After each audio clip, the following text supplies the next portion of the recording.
जय श्री कृष्ण आप सभी को। Shrimad Bhagavad Gita the mind Guru series question number 17 में मैं प्रीति चिंडक आप सभी का स्वागत करती हूँ। आज का प्रश्न हमसे पूछा है शाहपुर से स्वाति ने। देखते हैं स्वाति जी क्या पूछना चाहती है। स्वाति जी पूछती है, हर हमेशा सकारात्मक कैसे रहे तथा नकारात्मक परिस्थिति में भी स्वयं को सकारात्मक कैसे रखे, गीता में इसका क्या उत्तर है। सकारात्मकता नकारात्मकता यह मन की स्थिति है जो समयानुसार बदलती रहती है। हर परिस्थिति में हर कोई पॉजिटिव यानी सकारात्मक ही रहना चाहता है। देखते हैं गीता में इसका क्या उत्तर है। श्रीमद् भगवद गीता के उपाय और मार्ग चिरंतन है। श्रीमद् भगवद गीता सकारात्मक एवं मन को शांत रखने वाली है। पहले हम यह देखते हैं कि नकारात्मक परिस्थिति या नकारात्मकता निगेटिविटी मतलब क्या। ऐसी परिस्थिति जो हमें अच्छी ना लगे, मन को अशांत करे, बेसिकली हमारे मन का ना हो, हमारे चॉइस का ना हो, तो मन नाराज और हम इसे निगेटिव सिचुएशन और उस सिचुएशन में फंसना मतलब निगेटिविटी।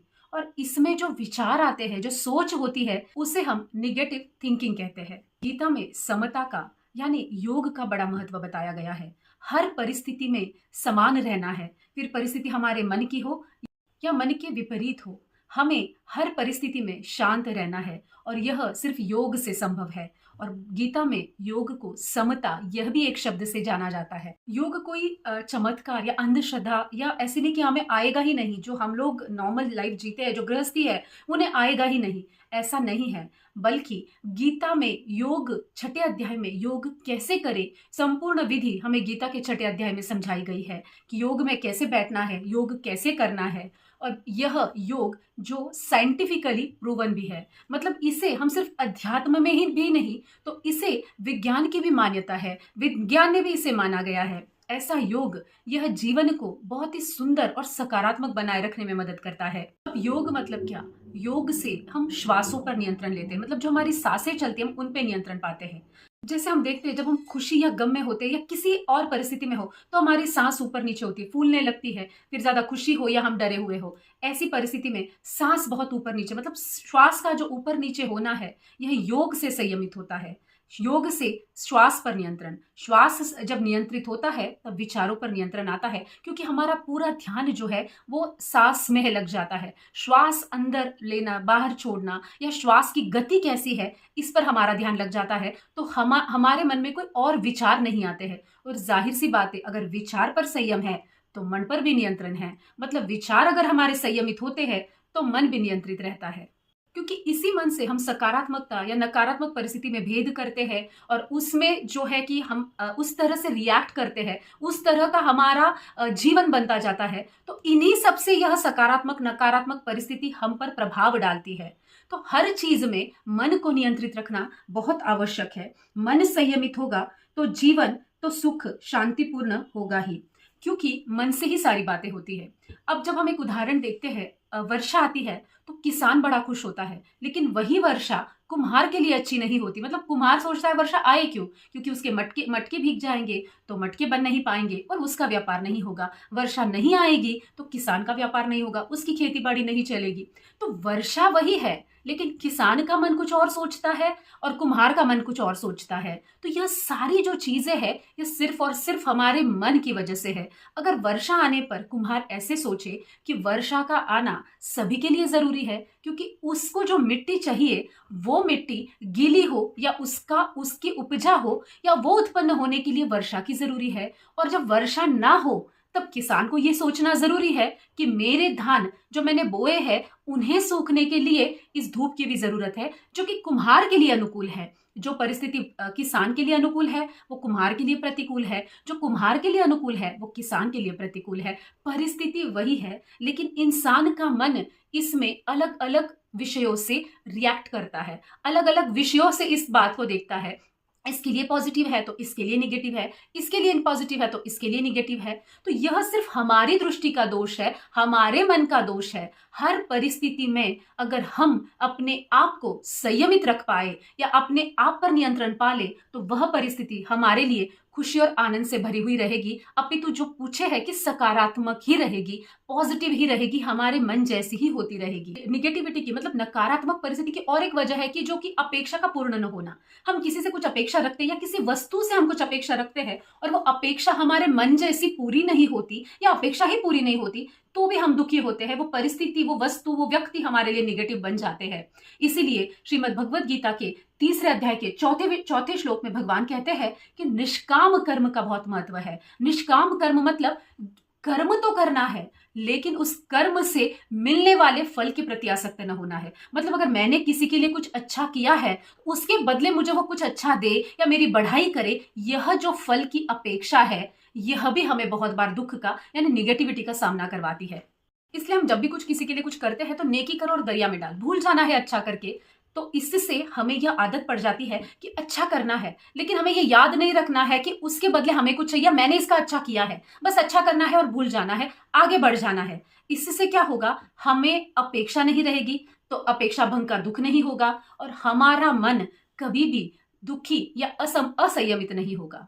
अब यह सब कैसे हो, तो हर चीज का प्रमाण गीता में बताया गया है। हमने हमारे पिछले वीडियो में भी देखा है कि हर चीज का जो सॉल्यूशन है, जो मार्ग है, वो गीता में बताया गया है और वो चिरंतन टिकने वाला है। जो हमने आरंभ में ही कहा है कि वो चिरंतन टिकने वाला है। तो भगवान यहाँ योग करने के लिए कहते हैं, और जो योग से शांति और सुकून मिलता है, खुशी मिलती है, और किसी चीज से नहीं मिल सकती। इसीलिए भगवान 6 अध्याय के 18वें श्लोक में विनियतम चित्तम पदों से एकाग्र वृत्ति यानी संयमित मन का संकेत करते हैं। योग से मन और चित्त वश में रहता है, यह समझाते हैं। सारी परिस्थिति बेसिकली अनुकूलता और प्रतिकूलता की वजह से आती है। अगर परिस्थिति अनुकूल है तो हम पॉजिटिव है, अगर परिस्थिति प्रतिकूल है तो हम निगेटिव है। इसीलिए भगवान 2 अध्याय के 14वें और 15वें श्लोक में कहते हैं परिस्थिति परिवर्तनशील है, मतलब जो आज है वो कल नहीं है। तो जो चीज खत्म होने वाली है, उस चीज के आने या जाने से कैसा सुख या दुख लेना। जो आज है वो कल नहीं रहेगी, अतः इसे बदलने का हमें कभी प्रयत्न भी नहीं करना चाहिए, क्योंकि यह बदलना हमारे हाथ में ही नहीं है। हम इसे कभी बदल ही नहीं सकते। जो होना है वो होकर रहेगा, तो हमें चिंता करने की जरूरत ही क्या है।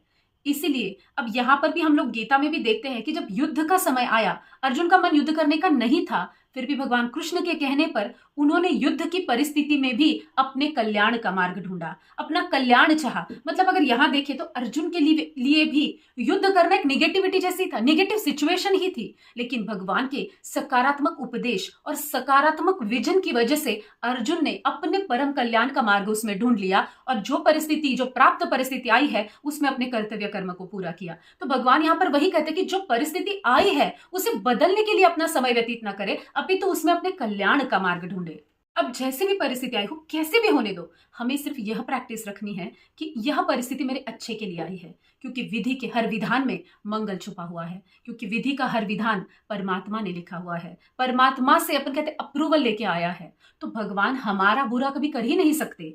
इसीलिए यह हमेशा हमें प्रैक्टिस करनी है कि जो भी है हमारे लिए अच्छा है, मंगल ही है और मंगल ही होगा। यह परिस्थिति भले मुझे अभी नेगेटिव लगे, लेकिन इसमें मेरे लिए कुछ अच्छा छुपा हुआ है। तो यह जो दृष्टिकोण है, यह जो प्रैक्टिस है, यह हमें पॉजिटिविटी की तरफ ले जाएगी। और इसी को हम लोग पॉजिटिव व्यू कहते हैं कि हर चीज को सकारात्मकता से देखे, सकारात्मकता की दृष्टि रखे। गीता सार भी यही कहता है, जो हुआ अच्छा हुआ, जो हो रहा है वह भी अच्छा हो रहा है, और जो होगा वह भी अच्छा ही होगा। इसका मतलब भगवान ने यहाँ पर स्पष्ट तरीके से कह दिया है कि जो भी है सब अच्छा है, आपके लिए मंगल है, क्योंकि हमारी बागडोर यह साक्षात भगवान कृष्ण के हाथ में है। और भगवान तो हमारे परमपिता परमेश्वर है, वो हमारे लिए गलत कर ही नहीं सकते। यह भाव, यह विश्वास और यह प्रैक्टिस हमेशा जीवन में रखनी चाहिए। ऐसा कहकर हमें प्रभु का चिंतन शुरू कर देना चाहिए, मतलब परमात्मा का ध्यान शुरू कर देना चाहिए कि तूने जो भी किया है। मानते हैं कि जब नेगेटिव सिचुएशन आती है तो मन बड़ा ही दुखित होता है, विचलित होता है, लेकिन उस समय अगर प्रैक्टिस रही और योग का साथ रहा तो हम उस समय, क्योंकि योग हमेशा सही और उचित विचार, सही और उचित शब्द, सही और उचित जो हम सिचुएशन हैंडल करने की जो ताकत है वह हमें योग से मिलती है। तो उस समय अगर हमारी योग प्रैक्टिस में है तो हम इस सिचुएशन को बहुत ही अच्छे से हैंडल कर पाएंगे, और यहाँ पर हम लोग यही सोचेंगे कि यह मेरे अच्छे के लिए आया है। अब मैं यहाँ पर एक सत्य घटना ही कहूंगी। मतलब मेरे ही आप्तेष्ट के साथ यह घटना हुई है, जो कि बिल्कुल भी कोई कथानक नहीं है, बिल्कुल सच और सत्य घटना है यह। मेरे एक अंकल थे, जो कि अपनी मतलब मैं काफ़ी छोटी थी और वो अपनी इंजीनियरिंग की पढ़ाई कर रहे थे और बड़े ही होनहार और मेहनती थे अपनी पढ़ाई के लिए वो। और घर की परिस्थिति जो कि है कि फाइनेंशियली बहुत ज़्यादा अच्छी नहीं थी, वो फाइनेंशियली थोड़े से वीक थे, लेकिन पढ़ाई में बहुत ही अच्छे होने की वजह से वो जैसी भी परिस्थिति हो वो अपनी पढ़ाई पूर्ण कर रहे थे।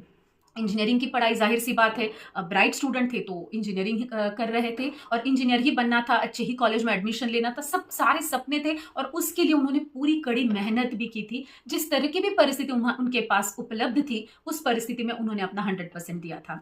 इंजीनियरिंग की पढ़ाई शुरू हो गई। अब पढ़ाई शुरू हुई, पढ़ाई अच्छे से हुई। अब आया एग्जाम का दिन। जिस दिन परीक्षा थी उस दिन मेरे ये जो अंकल है वो वहां पर मतलब एग्जाम के लिए गए। जैसे ही क्वेश्चन पेपर हाथ में आया थोड़े से दुखी नाराज थे, क्योंकि क्वेश्चन पेपर उतना अच्छा उन्हें लगा नहीं कि जितने के मार्क्स की अपेक्षा उन्हें उस पेपर से, उस विषय से थी। तो उन्हें वो उतना पेपर अच्छा लगा नहीं, बट ठीक है पासिंग के मार्क्स हो जाएंगे करके उन्होंने पेपर लिखने शुरुआत की। तकरीबन घंटा बीता होगा और उतने में जो कि परीक्षक है वो आए और उन्होंने इनको खड़ा कर दिया इस बोल के कि उनके बेंच के नीचे जिस डेस्क पे वो बैठे थे वहां पर उन्हें एक पर्ची मिली, जिसे उन्होंने कॉपी समझ लिया और जाहिर सी बात है वो कॉपी ही थी, उन्होंने चेक भी किया और तभी उन्हें उस एग्जाम से रिस्ट्रिकेट कर दिया गया। अब ये सिचुएशन को देखिए, होनहार स्टूडेंट है, घर की परिस्थिति नहीं है, फाइनेंशियली उतने स्ट्रांग नहीं है, लेकिन ये परीक्षा पास करनी है, जैसे तैसे इंजीनियरिंग कंप्लीट करके अच्छा इंजीनियर बनना है। हजारों सपने थे। एग्जाम का पेपर भी जैसे तैसे पासिंग मार्क्स का तो उनको पूरा करने ही वाले थे, लेकिन बीच में ही जबकि आधा भी पेपर पूरा नहीं हुआ है और उन्हें कॉपी के केस में पकड़ लिया गया और उस एग्जाम से उन्हें रस्टिकेट कर दिया गया। जाहिर सी बात है बहुत दुख हुए, हो सकता है भगवान को भी काफी कोसा उन्होंने, काफी बुरा लगा उन्हें, लेकिन अब कर क्या सकते हैं, घर चले गए। अब वो पूरा साल बर्बाद हो गया, लेकिन पूरे साल में हिम्मत नहीं हारी और उन्होंने वापस एग्जाम की तैयारी अच्छे से शुरू करी। पहले से पढ़ाई तो हो चुकी थी, अब और थोड़ी सी पढ़ाई से तो ऑब्वियसली कि अच्छा ही एग्जाम जाने वाला था। अब आई नेक्स्ट ईयर के एग्जाम की बारी। अब जैसे ही एग्जाम का पेपर हाथ में आया तो काफी अच्छी पढ़ाई थी, तो 100% तो पेपर सॉल्व करना ही था।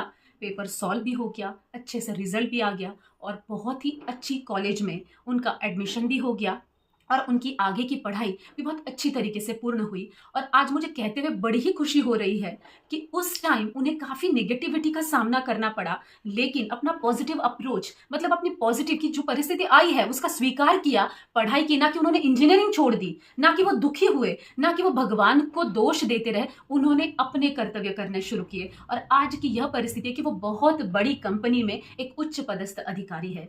आज उन्हें वो सिचुएशन याद भी नहीं होगी या कुछ सबक के हिसाब से उन्होंने याद भी रखी होगी, लेकिन इस विषय के लिए मुझे यह स्टोरी यहाँ कहनी बहुत जरूरी लगी कि बहुत ही बड़ा रियलिस्टिक अनुभव था कि उस समय अगर वो हार जाते, दुखी हो जाते, भगवान को दोष देते, इंजीनियरिंग छोड़ देते, अब नहीं होगा, मैंने इतनी परिस्थिति इतनी मुश्किल से पूरी की, इतनी निगेटिव सिचुएशन मेरे लिए क्यों आई, अब मैं नहीं करूंगा, ये ना कुछ सोचते हुए वो जो किया उससे उनको जो मिला वो अच्छा ही था। तो यहाँ पर गीता सार जो हुआ अच्छा हुआ, मतलब वहां पे उन्होंने एग्जाम नहीं दी क्योंकि तो पासिंग मार्क्स की थी, तो हालांकि बात इंजीनियरिंग में बन जाते तो उतने अच्छे कॉलेज, क्योंकि इंजीनियरिंग के लिए अच्छी कॉलेज से बाहर पास आउट होना आगे कंपनीज के लिए बहुत ज्यादा जरूरी होता है, तो वो सारी चीजें उनको उस एग्जाम में नहीं मिलने वाली थी। तो यहाँ पे हमें भगवान की कृपा का अनुभव बहुत बड़ा मतलब समझ में आता है कि भगवान हर जगह मौजूद है।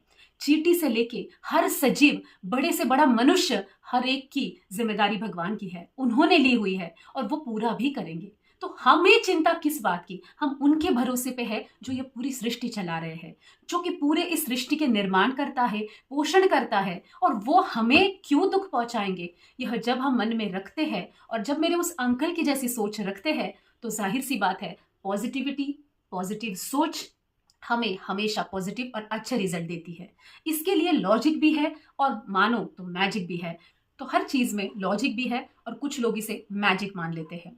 अब पूछे गए प्रश्न में यह पूछा है कि हर परिस्थिति, मतलब हर निगेटिव परिस्थिति में हम अपने आप को पॉजिटिव कैसे रखें, तो तब हमें यह सोचना है कि हमें यह परिस्थिति प्रतिकूल या निगेटिव लगती है या मेरे लिए यह बहुत ही ज्यादा दुखदायक है, लेकिन इसमें मेरा कल्याण है, यह मेरा संयम बढ़ा रही है, मुझे प्रभु के ध्यान चिंतन करने के लिए आई है, मतलब जब निगेटिविटी आती है तो हम सबसे पहले किसके पास भागते हैं? जो सर्वशक्तिमान है, जो कि हमारी मदद कर सकता है, हमें पता है। और जब इंसान या हमारे जो भी इर्द गिर्द कोई मदद नहीं कर सकता, तब हम उस सर्वशक्तिमान की ही शरण में जाते हैं और हम जो चाहे वो करने लगते हैं। तो समझ जाना कि जैसी ही कोई निगेटिव परिस्थिति आई है, तो यह मुझे प्रभु का ध्यान करने के लिए, उनके चिंतन में रखने के लिए आई है। अब आपको पुरातन की एक स्टोरी भी पता होगी कि जब भगवान कृष्ण कुरुक्षेत्र का युद्ध खत्म कर कर वापस अपनी द्वारिका निकल रहे थे, तब उन्होंने कुंती से कहा कि बुआ, आपको जो चाहिए आप मुझसे मांग लीजिए। आज आप अगर मांगेगी तो मैं जो आप मांगा, ब्रह्मस्थान भी मांग लीजिए, मैं आपको दे दूंगा। तब सबने सोचा कि जरूर कुंती कुछ बड़ा ही मांगेगी, लेकिन कुंती भगवान कृष्ण की सच्ची भक्त थी। उन्होंने बोला, प्रभु मुझे सिर्फ और सिर्फ, उन्हें सिर्फ दुख चाहिए। तो भगवान और सभी आश्चर्यचकित हो गए कि क्यों, भगवान तो सर्वज्ञ है, लेकिन इंसान के इसमें थे, तो पूछना पड़ा ऐसा क्यों मांग रहे हो?